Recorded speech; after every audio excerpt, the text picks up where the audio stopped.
साई बंदगी सतनाम।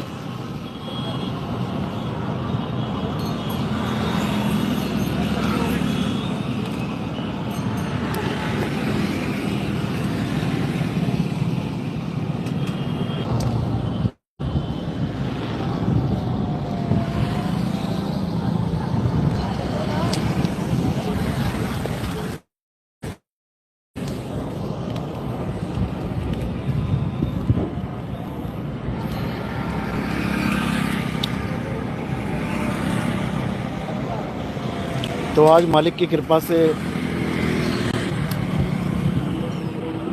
कुंभ में आगमन हुआ है।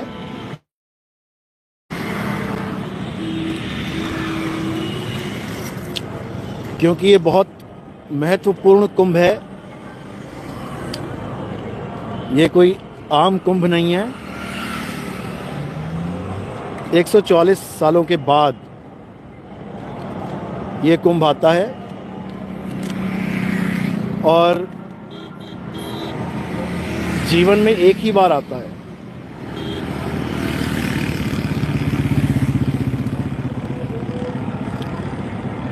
तो इस कुंभ का बहुत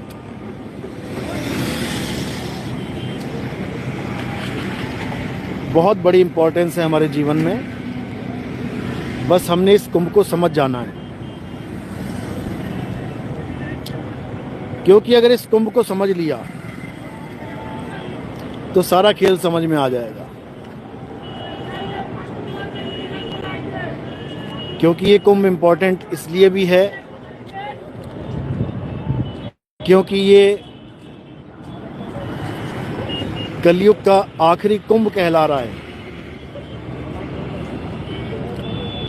आखिरी कुंभ इसलिए बोला जा रहा है क्योंकि इस कुंभ के बाद कलयुग में सतयुग आने का जो समय है वो निश्चित हो जाएगा।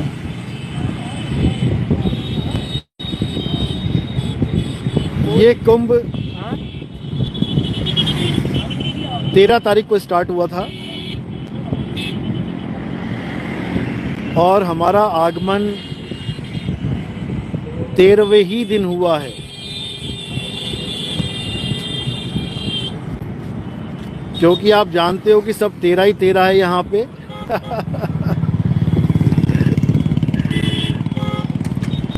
क्योंकि मेरे जीवन में 13 का बहुत बड़ा महत्व है।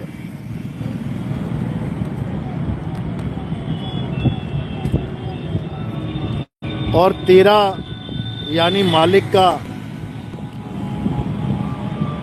सब कुछ उस मालिक का ही है। बस 13 ही 13 है। 13 तुझको सौंपते और क्या लागे मेरा। तो इस कुंभ को अच्छे से समझ जाना है।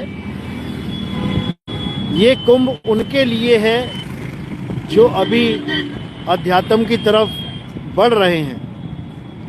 उनके जीवन में इस कुंभ की बहुत ज़रूरत है।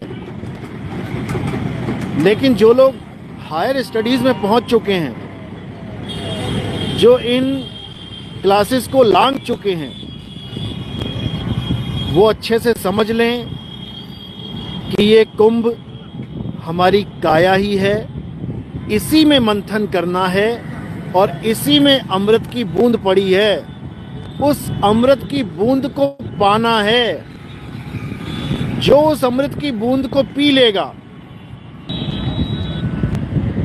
कसम परमात्मा की, वो अमर हो जाएगा। जो इस कुंभ में स्नान कर लेगा। तो ये कुंभ हमारी काया ही है मेरे भाई। अपनी काया रूपी कुंभ में अमृत रूपी अमर बूंद को जो पी लेगा वो 100% अमर हो जाएगा।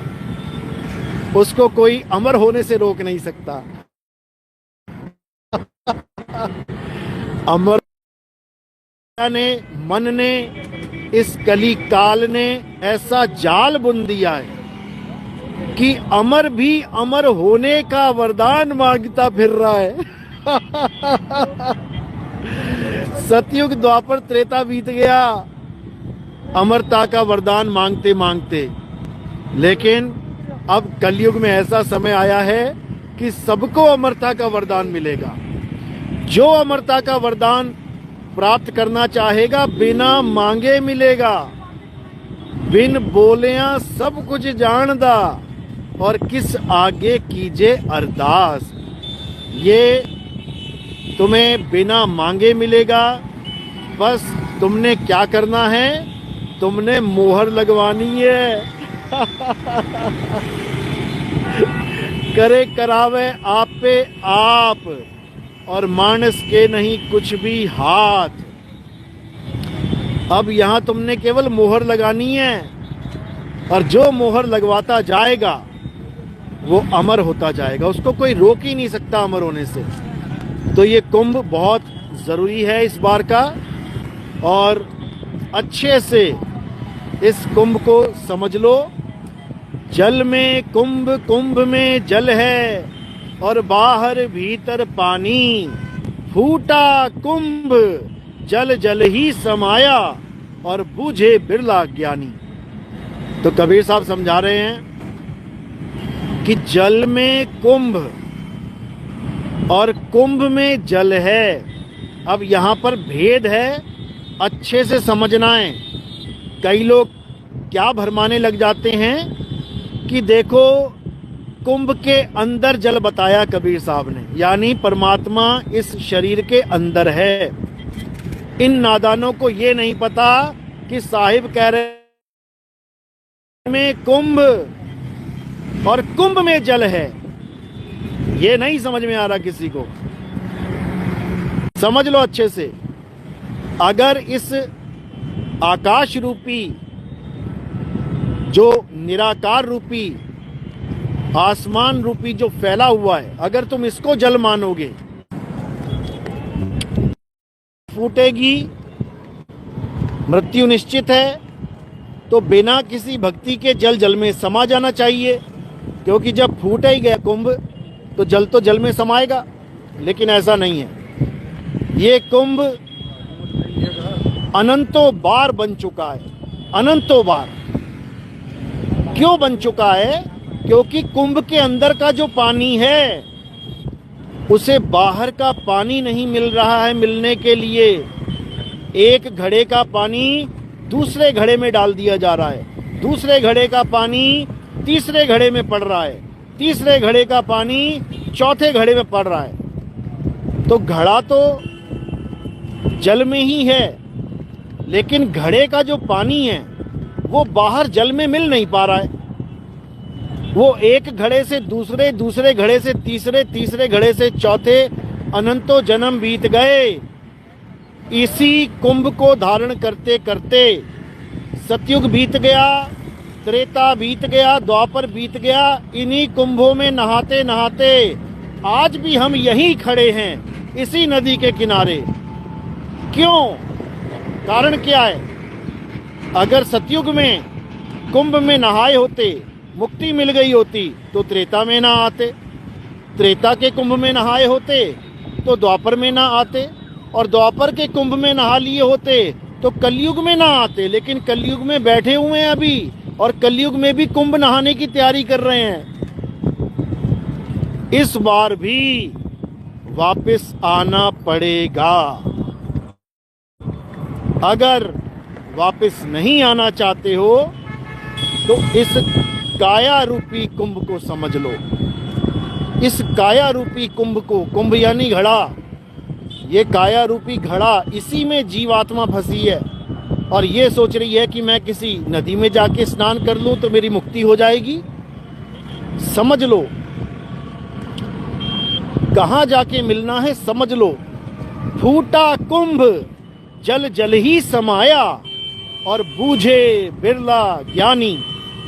ये जीव को पीव में समाने की बात हो रही है, ये गंगा को समुद्र में समाने की बात हो रही है।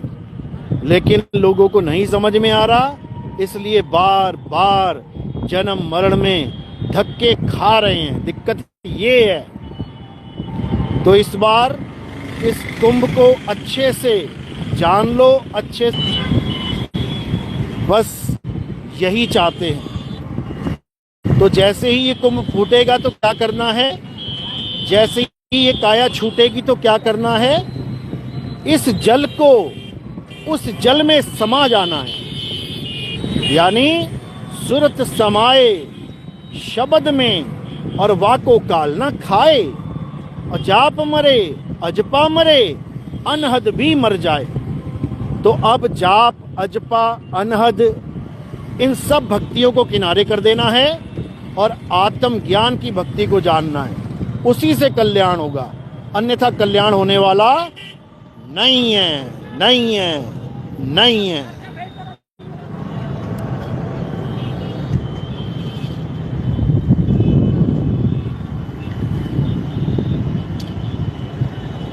तो बहुत ही भव्य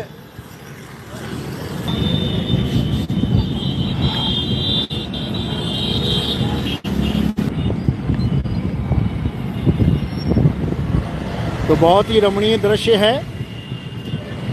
और जो भगत अब आना चाहते हैं कुंभ में, जो भी आना चाहते संपर्क करें और एक ही दिन में आना है और सेवा करके अपने अपने घर चले जाना है। ज्यादा दिन यहाँ रहने की जरूरत नहीं है क्योंकि बहुत बड़ा भव्य मेला लगा है यहाँ पे।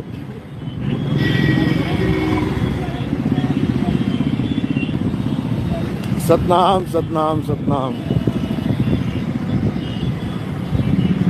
साहिब साहिब साहिब।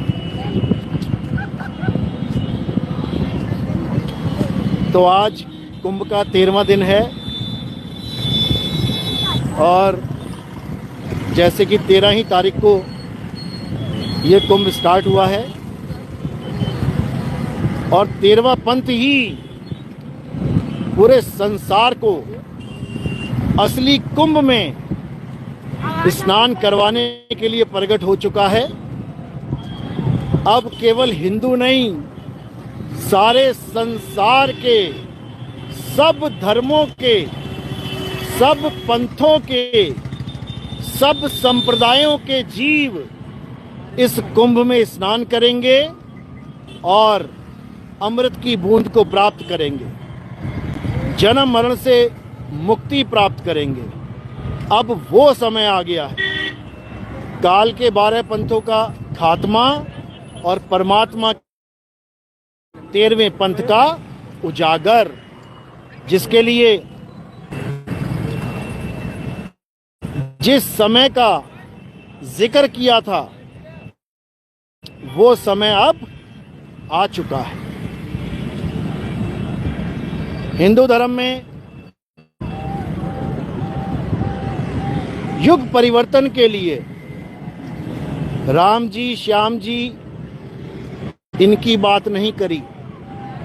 युग परिवर्तन के लिए कल्कि अवतार की बात करी है, क्योंकि युग परिवर्तन केवल और केवल कल्कि अवतार ही कर सकते हैं और कोई नहीं कर सकता।